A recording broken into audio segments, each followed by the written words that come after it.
Hai, kembali lagi teman nongkrong semua. Di episode yang kali ini masih bersama tanpa si penjual bakso borak Arudu. Gak tahu dia balik kapan. But so far ya kita ngelanjutin tren kayak kemarin dulu aja. Akan membahas hal-hal yang sedang diperbincangkan mungkin atau mungkin apapun itulah. But kemarin yang dari apa ya? Gozali ya sempat viral dan akhirnya hari ini aku tag hari ini 18 Januari dia datang on my predict di Deddy Corbuzier ya. Semarang proud kalau kata Mas Selagut.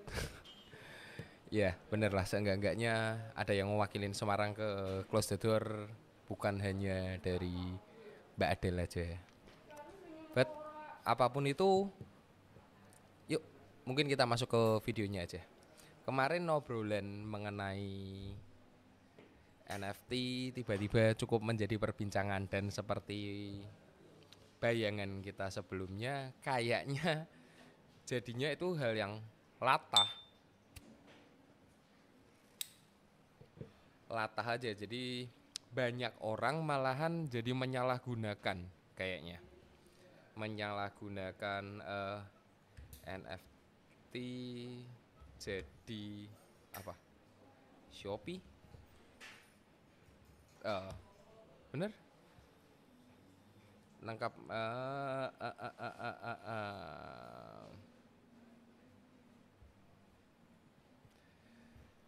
ingin seperti Gozali, banyak warga ikut unggah foto di OpenSea. Nah, nggak masalah, cuman kan tidak semua orang bisa jadi kayak Gozali, tidak semua orang bisa aja.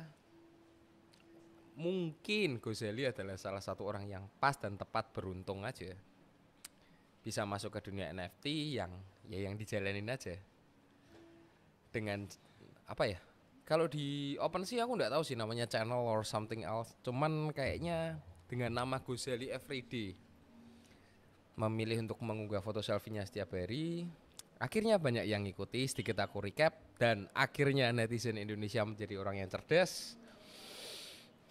Setelah keberuntungan Gozali viral dan banyak diberitakan di media massa, banyak masyarakat yang beranggapan NFT bisa dijadikan ladang bisnis. It's mean itu nggak salah. Mereka ikut mengunggah berbagai macam foto di situs OpenSea berharap bisa mendapatkan keuntungan. Sebagai contoh, ada pihak yang menjual foto kartu tanda penduduk di OpenSea. Bahkan foto KTP yang dijual adalah sisi yang menunjukkan identitas pemiliknya yang seharusnya bersifat rahasia. Tak hanya foto selfie dan KTP, halaman OpenSea kini layaknya marketplace ya. Mungkin bakal sama kayak Shopee, Tokopedia atau yang lainnya. Beberapa orang juga meramaikannya dengan menggugah beberapa produk yang bisa dijual seolah platform OpenSea adalah toko online. Ada warga yang mengunggah foto berupa baju muslim, hingga berbagai macam kuliner seperti bakso, mie ayam, hingga kue lapis. Oke. Indonesian Identity Card yang dijual dengan harga berapa nih? Aduh, gini. Kayaknya salah kaprah masih kembali lagi terjadi. Mungkin handphonenya udah smart, cuman penggunanya aja yang belum smart. Jadi NFT token yang tak dapat ditukarkan. Bener nggak? Boleh nggak kalau ternyata tiba-tiba ada yang beli baju-bajunya mereka atau bukan baju ya, foto baju mereka atau mungkin foto mie ayam atau baksonya mereka. Ya nggak apa-apa. Siapa tahu memang ada yang mungkin teman-teman yang ada di barat dulu pernah ke Indo, terus habis itu oh ternyata dulu di Indonesia meatballnya enak. Jadi dia nganggap itu sebagai karya, dibeli. Ya nggak apa-apa, nggak salah. Seperti layaknya Gozali ngupload foto selfie juga nggak ada salahnya kan. Tapi Dikutip dari CNN ya, NFT adalah aset digital yang berbentuk karya seni maupun barang koleksi yang bisa dipergunakan untuk membeli sesuatu secara virtual. Barang seni dan koleksi bisa berupa foto, gambar, lagu, rekaman suara, video, game, dan sebagainya. Gini nih. Sabar. Kalau nih, ada yang beli foto bakso. Misal, ada orang yang beli foto bakso 0,001 ETH. Udah dibeli. Mungkin yang beli tahu, kita cuman beli fotonya nih. Penjualnya mikirnya mungkin itu aplikasi kayak ojol, Gojek, Grab atau sebagainya yang apa nggak jadinya mereka malah jadi mikir sih, ini aku ngirimnya ke pembelinya itu lewat apa? Baksonya nggak mungkin di-download dong. Nggak mungkin kan? Jadi lebih bijak lah. Khususnya oke lah kalau yang mungkin jual makanan, jual barang-barang yang pakaian kayak gitu-gitu masih nggak masalah karena bukan sesuatu yang berbahaya ya. Itu kan makanan dan fashion menurutku. Tapi yang lucu adalah saat orang menjual KTP mereka di situs NFT, ya nggak salah sih, nggak salah menurut mereka yang memang nggak tahu. Cuman kalian pada tahu nggak sih, kalau dari KTP sendiri itu sebenarnya cukup banyak data yang bisa kita dapetin dari sekedar NIK yang tertulis di sana. Bahkan setauku, hati-hati, jual NFT foto KTP di OpenSea bisa dipenjara hingga denda 1 miliar. Ini kalau kayak gini kemungkinan aku akan ambil terus habis itu buat pendaftaran pinjol. Pakai foto orang, KTP orang. It's mean ini nggak salah dong, mereka memang sudah rela menjual belikan datanya kok. Nanti kalau memang ternyata ada yang make dan untuk meminjam sekian uang dan orangnya dicari-cari, saya nggak tahu, saya cuma jual ini di NFT, baru mungkin mereka nyesel. Itu pun kayaknya aku nggak perlu beli deh, aku masih bisa ngedownload secara gratis juga kok fotonya mereka dan aku bisa dapetin. Dimana itu kegunaannya buat ya cari uang. Hati-hatilah kalau mau ikut latah, FOMO, hype dadakan. Nggak semua orang itu hokinya kayak si Gosali. Bukan hoki lah. Dia ngelakuin itu juga sudah 5 tahun kok. 5 tahun itu bukan waktu yang mudah untuk setiap hari foto selfie. Banyak juga teman-teman yang mungkin kayak kemarin aku bilang foto selfie setiap hari dijadiin apa?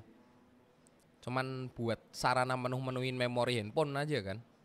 Tapi kalau dia milih untuk mengupload, ya mungkin begitu pula sama teman-teman yang mungkin ngejual ini ya. Masyarakat yang menjual atau mengunggah foto dokumen kependudukan dan melakukan swafoto sangat rentan menjadi korban tindak kejahatan, sangat rentan. Dibaca orang-orang yang pandai dan bisa mengikuti tren NFT, tindak kejahatan atau penipuan oleh pihak tidak bertanggung jawab. Hal ini diamanatkan dalam pasal 96 dan pasal 96A Undang-Undang Nomor 24 Tahun 2013 tentang perubahan Undang-Undang Nomor 23 Tahun 2006 tentang administrasi kependudukan. Hati-hati. Namanya identitas negara itu pasti fungsinya banyak. Dan itu adalah menurutku ada data yang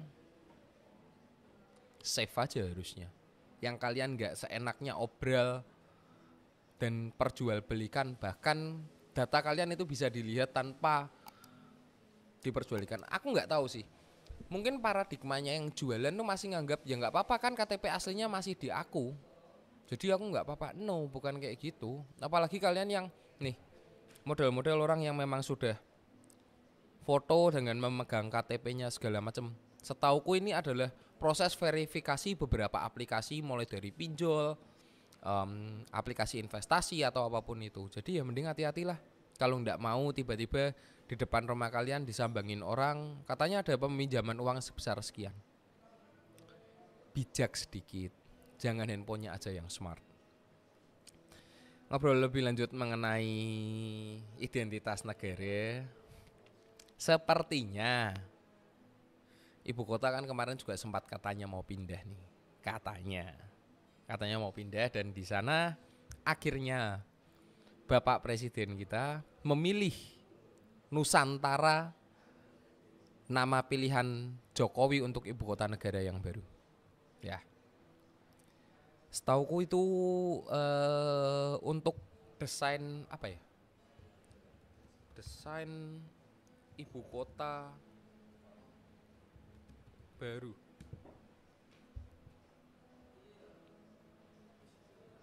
Kurang lebihnya bakalannya seperti ini. Oh, kok buffering ya? Presiden Jokowi disebut telah menyetujui nama Nusantara sebagai nama ibu kota negara baru. Nama tersebut dipilih karena dianggap sudah dikenal dan menjadi ikon keberagaman Indonesia. Well, seenggak-enggaknya teman-teman yang di Jakarta habis ini nggak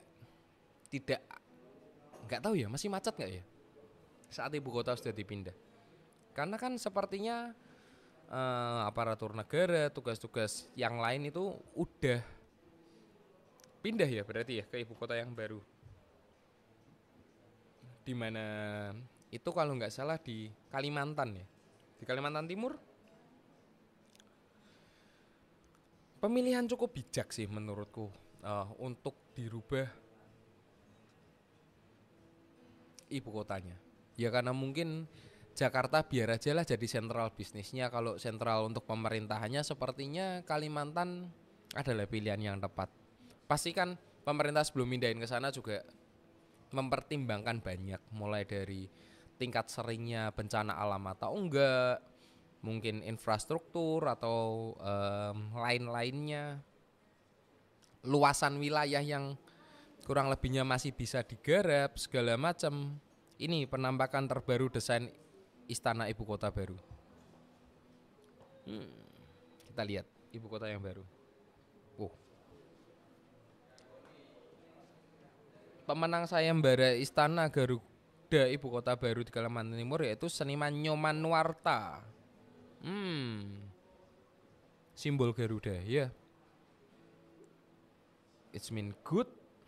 Semoga dengan berubahnya di ibu kota baru, mentalitasnya juga mentalitas yang baru, lebih fresh juga kan Pak, bapak-bapak yang terhormat yang nanti bekerja di sana. Di sana kan suasananya jauh lebih fresh, jauh lebih menyenangkan.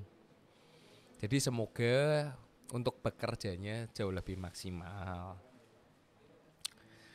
Bukan itu sih yang mau, intinya yang mau aku bahas.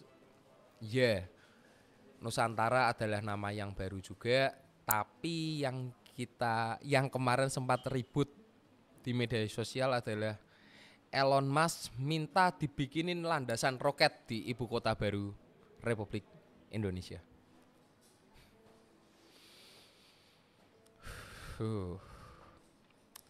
Kalau memang itu terjadi dan beneran bisa terrealisasi, di sana mereka minta Indonesia salah satu titiknya mereka itu di IKN selain Biak. Itu tempat peluncuran pesawat terbang dengan kecepatan luar biasa. Pesawat terbang dengan kecepatan luar biasa boleh dianggap sebagai roket lah ya.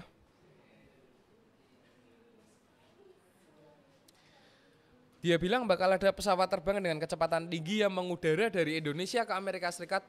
Waktunya pun singkat, cuma 1,5 atau 2 jam. 1,5 atau 2 jam. For your information, dari Semarang ke Bali penerbangan itu kurang lebihnya 1 jam ya. 1 jam 15 menit. Ya sekitar segituan.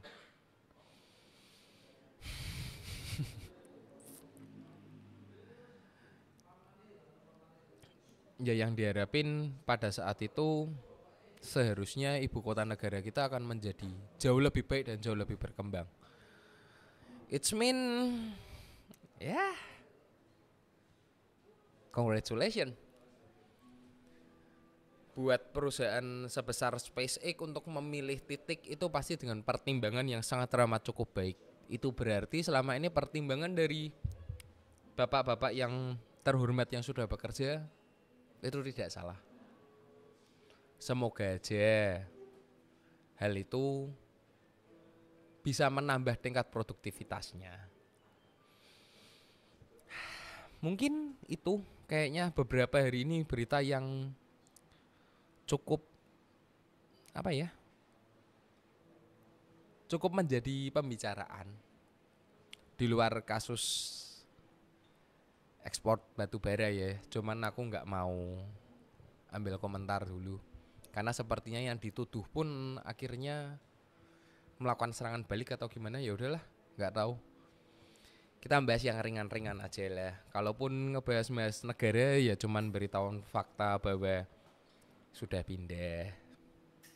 Ya apapun itu, aku apresiasi dulu, terima kasih dulu sebelumnya karena di video yang pertama dengan format seperti ini sepertinya